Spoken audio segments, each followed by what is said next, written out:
Eu sempre falo que daqui a uns 3, 5 anos a diferença não vai ser ter comprado por ser 8, 50 ou 49, por exemplo, para esperar baixar um pouco mais, né. A diferença vai ter comprado, ter pego um preço realmente bom nessa fase. Na tua opinião, Eduardo? Acho que até um pouquinho diferente do pessoal que vê mais renda variável, né, porque a gente pode olhar mesmo ativo por 2 perspectivas, de preço e a de taxa implícita, no caso de equity e fundo imobiliário.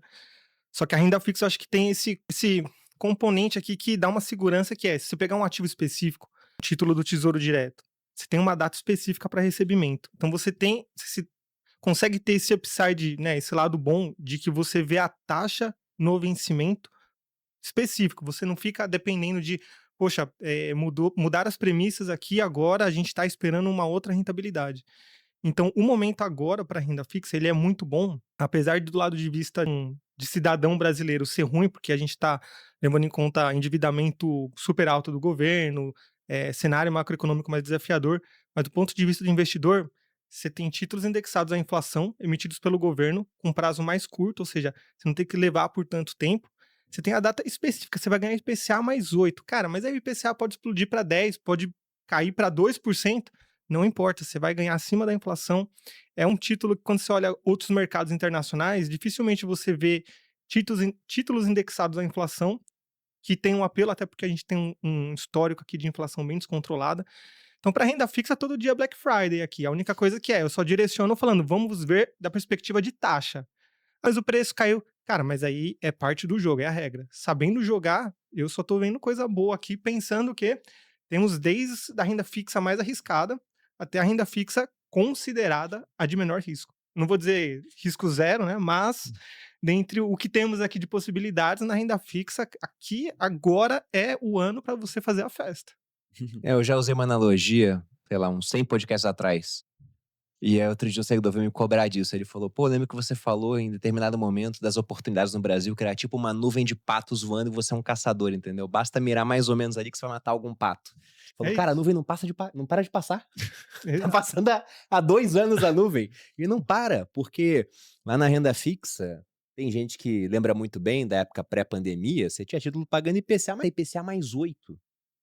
É. E tem gente brincando que vai IPCA mais 9, né. Não, na verdade, se você pega lá no Tesouro, você tem a aba dos títulos onde você pode investir e tem a aba do resgatar, né, pra quem já investiu em títulos que não são mais oferecidos, mas você pode vender antes do prazo se quiser. Eu fui olhar o que vence em 2026, é IPCA mais 11 a taxa. Isso.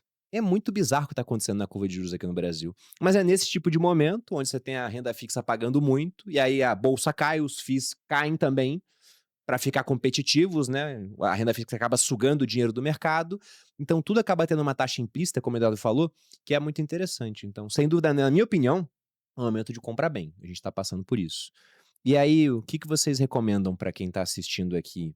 Porque uma coisa é você entender que é um momento bom, outra coisa é você conseguir usar isso a seu favor para construir patrimônio. E considerando que boa parte da audiência já teve um contato com o mercado, mas não são especialistas, qual seria uma conduta adequada nesse momento? Ó, eu vou eu fiz o como você colocou na minha apresentação no começo do podcast, eu fiz escola num fundo de pensão.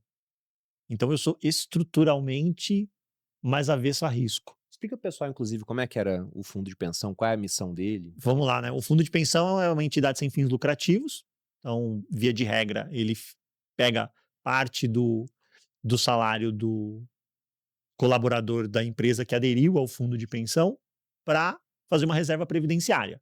Então é um produto de previdência com todos os benefícios que um PGBL, por exemplo, oferece, tributário, mas tem a vantagem de que, via de regra, as empresas dão uma contrapartida. Então, se o trabalhador coloca lá R$ 100 por mês, a empresa vai e coloca mais R$ 100 juntos. Eu até brincava, na largada rende 100%, né? Porque a empresa te acompanhava até um determinado percentual. E aí, esse time do fundo de pensão, de investimentos, aloca no mercado seguindo as regras específicas, né, do regulador e do plano de previdência. Eu integrei esse time e cuidava ali da parte de investimentos imobiliários, né?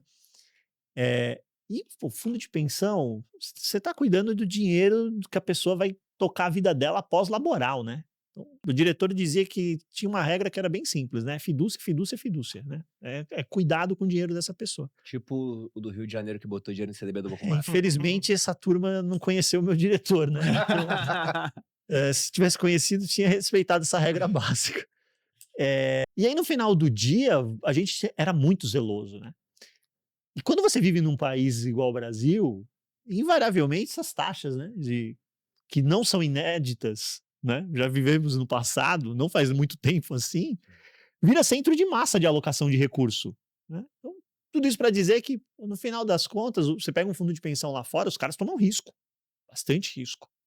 Aqui, você consegue conforto ali na renda fixa para entregar rentabilidade aderente à tua obrigação atuarial lá na frente, pagar o plano de previdência lá para o colaborador, bem tranquilo, né? Se você fizer uma boa alocação. Meta atuarial? A nossa meta era inflação mais 6 Inflação mais durante muito tempo. Aí depois veio caindo, inflação mais 5. Tinham muitos planos lá dentro, ela era multipatrocinada, então tinha plano que era inflação mais 5, outro em 5,5, 6. Mas durante muito tempo foi inflação mais 6. E durante muito tempo foi IGP mais 6. IGP tinha ano que era paulada, né? Mas no final do dia, como eu fui criado nesse ambiente, eu sou mais cauteloso por padrão. Então, quando eu olho para esse cenário atual, acho que um erro que acontece comumente é você olhar só para o que está acontecendo agora, olhar para a fotografia e não olhar filme, né? Então, o que acontece? Quando a gente olha para a taxa de juros hoje, ela é alta? A gente está no 5º ano consecutivo de CDI em 2 dígitos. As pessoas acho que esquecem disso, né? E vamos para o 6º tranquilamente, porque ano que vem vai fechar em 2 dígitos na média, vai fechar. Você imagina como está o empreendedor, como está a empresa que está devendo, né, a alavancagem dessa empresa. É por isso que a gente tem essa situação caótica de ver a empresa entrando em recuperação judicial, recuperação extrajudicial, o agro sofrendo. É por isso. Então, na hora que você vai montar uma carteira, hoje, foca em qualidade. Porque esse tipo de cenário, ele também cria os vencedores. O cara que sobreviveu e está conseguindo entregar resultado depois de 5 anos seguidos com CDI em 2 dígitos, meus parabéns. Você tem que colar nesse cara. Você tem que colar nesse cara. Então, em todos os segmentos, a minha leitura é que a gente precisa encontrar quem são esses vencedores, esses portos seguros, e colar neles. Por quê? Porque tem muita coisa que está com preço esmagado, mas vai continuar. E talvez, tem muita coisa que está com preço esmagado, e talvez seja o último suspiro, porque você já está no 5º ano de CDI em 2 dígitos. Então eu peço para as pessoas tomarem cuidado e focar em qualidade, né? Então, se tem fundo imobiliário, procura aqueles mais diversificados, imóveis bem localizados, né, que tem um histórico, como é que eles atravessaram, por exemplo, a última crise, alguns já estavam aí na praça. Você vai para as empresas, eu acho que é a mesma coisa, né? Procurar essa turma que... Porque descontado é o seguinte, em todos os setores a gente vai encontrar ativo descontado. Não, em fundo imobiliário, não é... A nuvem de pato é gigantesca, só que tem pato manco ali. Você vai querer derrubar o pato manco? Não, né? Então, também tem que ter cuidado com isso, né? Porque se atirar a esmo, você pode derrubar um pato manco, né? Então, eu acho que é focar em qualidade, é procurar quem são esses nomes que, se a gente tiver mais 2, 3 anos de juros em 2 dígitos, essa turma vai aguentar? Então vai com eles. Por quê? Porque também tem uma coisa, vai passar, uma hora isso vai passar, não é possível. Uma hora isso vai passar. E aí você vai estar do lado desses vencedores. Porque, pô, vamos lá, tem empresa no Brasil que já tem décadas aí no mercado.